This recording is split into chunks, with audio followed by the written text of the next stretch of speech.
Hey everybody out there, Chris and Mike here, and welcome back to another Dark Avenger Comic Book review. Guys, this is late due to A, work starting again, B, having to work extra hours due to certain factors at work, which I'm not too happy about, but anyway, leading to C, which was basically all the combination of those things, especially the 1000th video. So this is a bit late, so we're going to be doing a very brief review of these books because we should already be doing the review for the other DC and Marvel books. So this is going to be the Marvel part of the Dark Avenger Comic Book review, and these books were released from Marvel on August 27, 2014. The final week of April, and we are going in August. Why did I think April? August, and from here we're going right into Futures, the 5 years later, which is going to be running through all of DC. We are going to be covering every single issue for the month of September. So look forward to a lot from the DC. Well, I'll talk more about this in the DC review, but for right now, let's get into some Marvel books. Avengers 34, this is the last issue I will be getting, because basically, what was the original Sintai all linked to? Time runs out.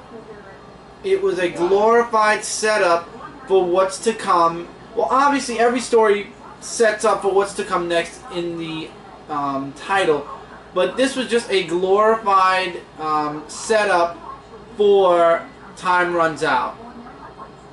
And to be quite honest, we all know what happens to Captain America Steve Rogers. We all know what's going to happen from here. Avengers, just at this point, I'm not held. It's not holding me. I have no interest. Maybe when time finishes running out and it doesn't feel like a blatant copy of 5 years later where time runs out, ironically, there too, then we'll talk. Fantastic Four issue number 9, another book that kind of felt average. Didn't feel bad, it didn't feel good, it just felt average. You have the Future Foundation's the main focal point, and it's the kids, and they want to find, they use the real Human Torch. What was his name? He's from Invaders. Jim Hammond. Yeah. Jim Hammond and the kids team up to find Dragon Man. They find Dragon Man. Hector Hammond tries to... I said it right. Jim Hammond. Jim Hammond gives his report to Director Maria Hill, and she says that we're supposed to dismantle him, and that's what I'm going to put in my report, but keep him under lock and key and make sure nobody finds out that he's still alive. We get to see a little bit of what's going on with Reed and Sue, and a page of what's going on with, well, 2 pages of what's going on with Johnny Storm. And then the issue ends with the Thing in jail, getting his butt handed to him by several different supervillains. Wow. And we find out that somebody's running the prison that he's in, so to speak. And that's how it kind of ends. So that's It felt like more of a setup. So maybe setting up for something bigger, but it was an okay issue all in all. An average read, like I said. Alright. Now this is your final issue. Yes, the last issue of One Month to Die of Wolverine, issue number 12. It's all the lockdown of Wolverine versus Sabretooth, with some amazing artwork, I have to say much. And I'll show some of the pages. So it's basically, Sabretooth, trying to, get hostages with the ball that he has, and he tries to say stuff to Wolverine. He's like saying, you might be leader, but I prefer to die with everything else. And well, let's just say this happens. This is a really cool splash page right here of the whole free-for-all battle, and it's like a really intense fight. Like, it looked like Wolverine was disadvantaged, but he won, and he got the ball to make sure that all the people are okay in the mall, that nobody got hurt. And to be honest, he did not die in this issue. He actually was alive, but then there was this thing where there was another story, and like this right here, which I guess was leading into what happened like back in the day And then there was this third story of Garnicia, I think his name is, and he talks about himself, and basically if you want to know looks like Scorpion. Which one?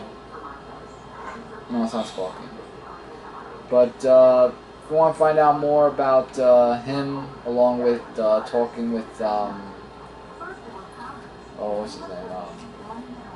Wow, why is his name? The one with the eye patch. Oh, Nick Fury? Nick Fury, thank you.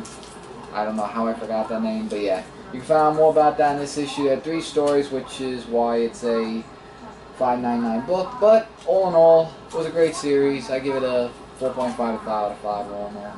So, yeah. All New X-Men 31. Another setup issue, but really good. This was actually pretty good. I enjoyed it, and I loved the ending. The ending was what made this book worth it for me. So you got, you're in the Ultimate Universe. There's this time, they're working on this portal, which was from Spider-Man a little bit, where they can go through different dimensions. It disappears out of nowhere. Jump into the 616 universe. You have the all-new X-Men. Laura and Warren come back from their trip away from the X-Men. Again, we have some bonding moments with 2 other characters, Laura and Jean. And Beast is trying to build up Cerebro, trying to fix it, make it better. And then the finding of this mutant happens. They find this mutant and it becomes this gigantic red dot, and it's important. So they decide to go off now. Remember, Scott and the big heads from the Uncanny X-Men are dealing with what's happening in Wolverine and in Uncanny X-Men with Charles Xavier's Final Will and Testament. As a matter of fact, this book actually opens up in the 616 with them leaving. So it's literally just the all-new X-Men minus Jean. We find this girl finds out she has these mutant abilities where she can reach into different worlds. We get glimpses into different Marvel universes. And then the all-new X-Men show up with Laura, aka X-23 for you, those who don't know. And they're trying to tell her you're an X-Men, you're a mutant, yada yada. We're here to take you so you know you can be trained. She takes it up wrong. She's like, no, I'm not going anywhere. She uses her powers, and all of the all-new X-Men wake up in different areas. And spoiler alert here, sort of, but the ending, it turns out that this girl sent them to the Ultimate Universe, basically. Yeah, met Miles Morales, Spider-Man. And Jean met Miles Morales, Spider-Man, to be continued. Really good. Really enjoyed this issue. Highly recommend you guys check out All New X-Men, especially now that they're in the Ultimate Universe for this story arc. Amazing Spider-Man issue 1.4, Learning to Crawl, the Pendulum issue. 1 more to go. Everything is going great for Pete at the beginning of this issue. He's got his counseling is going well. He's making good money with J. Jonah Jameson. He's working in a lab and he's doing really good. He's part of the, I forgot what type of club it is. Shoot. Why is it leaving me completely? But basically, the AV club, thank you, Mr. Picture. And then all of a sudden Clash shows up again. And Pete feels responsible for what's going on, why he, because basically, is it Clash? I want to make sure. Clash does. Yeah. Pete feels responsible because Clash idolized Spider-Man and became Clash because of Spider-Man, so now Pete wants to put an end to it. So he takes stuff from the lab that he's working in, he takes some stuff from the AV club, Flash catches him. Clash attacks the Daily Bugle, Spider-Man jumps in to try to, or Pete as Spider-Man tries to jump in to save the day, except his machine failed. And Clash gets away. Now the problems begin. Everything that was looking up does a full 180 by the end of this book. Pete gets kicked out of the science, the science lab. He's no longer part of the AV club because Flash told the principal he saw Pete stealing stuff from the AV club, which was true. He stole from the AV club and the science lab so that he could put an end to Clash. But it didn't work. The guy's counselor calls Aunt May and says there's nothing more I can do for him. It just seems like this is a hopeless case. Maybe you can go to somebody else. And he gets fired from the Daily Bugle because he didn't get any pictures of the fight between Spider-Man and Flash because it all happened all of a sudden. And it ends with him at Uncle Ben's grave to be concluded. I'm very excited to see how this is all going to be concluded because this ended really bad. I mean, literally everything in Pete's life right now is in the shitter because of what happened. Yep. Alright, All New Invaders, issue number 9, where all the Deathlocks are there, so it's like a Deathlock-a-mania going on in this issue. And basically it's just them fighting off against the Deathlocks, speaking Namor and Jim Hammond, the Human Torch. Meanwhile, Captain America and Winter Soldier are fighting off against the other robots. We get introduced to this new guy, Dagmar, and you know more about him, where he just uses these robots to like have them as slaves or something, and then he talks more about Deathlocks. You could read more about this issue to find out about him, but he is one SOB, let me tell you that much. All works really amazing. Winter Soldier meets up with a robot, who I don't think we get more into until probably the next issue. But in the end of the issue, we find out that Dagmar, basically he was a Martian. Oh, wow. So I'm like, okay, close the book, and I'm going to pretend I did not just see that. Average, I guess. But if it starts going a little nah, I might have to drop it. But it's half and half. Inhuman number 4, we get introduced to more Inhumans. We actually get an assassination attempt on Medusa. And as you can see, Thor guest stars here. And she's the people that attempt to execute her are also Inhumans.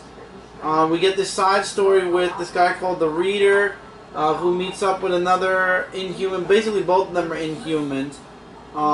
Medusa ends up... the people who tried to assassinate her are Inhumans, but they were turned into Inhumans during the Terrigen Mist. And they wanted to kill her because they're blaming her for their lives basically being over. If you're interested in hearing more about Reader and the Inhuman he meets, I would definitely recommend reading this book. Also, Medusa offers the people who tried to execute her. I love how every other panel where she's talking to something, her face is in the shadow. She offers the people who tried to assassinate her and any of the Inhumans that are around a place in, I cannot pronounce where they live, but she basically welcomes them to the Inhumans place. Then we get a little bit more with Lineage. And then the Unspoken shows up, and that's how basically the book ends. Wow. He looks familiar. I don't know. On the last page. He does, doesn't he? I just can't place the face. I know I saw him from somewhere, but I can't remember. But yeah. I don't know. I'm gonna check into the next issue because basically it comes out in 2 weeks, and I already pre-ordered it. But if the next issue makes me kind of feel... I like Inferno, I really like the character, but... I don't know. I'm trying to stay positive on Inhuman, but to be honest, it's, to me at least, it feels very average. And with all the new books that are going to be coming out very soon, I mean, we're talking October soon, I might end up letting it go. I don't know yet. I want to see how the next issue goes first. Going to some excellent. Thunderbolts issue number 30 of The Punisher vs. Thunderbolts Part 4. The Punisher versus Elektra now. Because, apparently, from what we saw on the front page here, not only is Red Leader gone, now Deadpool and Ghost Rider are gone. And now Red Hulk and Elektra are the last ones standing in the Thunderbolts. So, are you sure it's not going to get canceled? Because I don't think so. I don't know what's going on, because it looks like, you know. But, long story short, it goes back in the past, like they did with Ghost Rider, of how they worked together, and in between when they were... you know, training and stuff, which led to that. The artwork, I think, changed a lot. I mean, look at the faces. I mean, I don't know. I kind of was a little bit in shock with the artwork, but long story short, they're in a fight where Elektra gets the Punisher, but Punisher has a backup plan, and you know, there's just a whole thing of where she's concerned about Frank Castle because she doesn't like that the Red Hulk or Ross was going to murder him, and they do lots of other stuff where they just go separate ways, where they have this art thing. I wanted to show this page.